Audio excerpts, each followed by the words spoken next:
In this question, we are given that a service provider charges $C for the first 50 hours.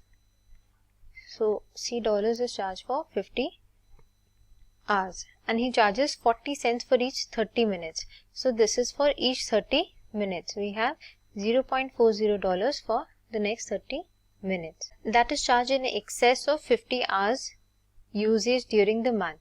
Now by this statement that he charges 40 cents for each 30 minutes in excess of 50 hours, we mean that if he uses 70 hours of service during that month, then excess more than 50 will be 70 minus 50, which is equal to 20 hours of extra service.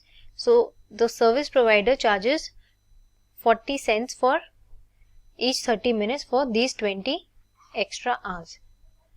Now it is also given that x is an integer greater than 50. So we have x is greater than 50. We have to find the service provider's charge for a month in which x hours of service were used. So this is all the information we can gather from the question. We now move on to step 2. Now in step 2, we have that the total charge would be the $C, which is fixed, plus the excess amount he is charged for the extra services.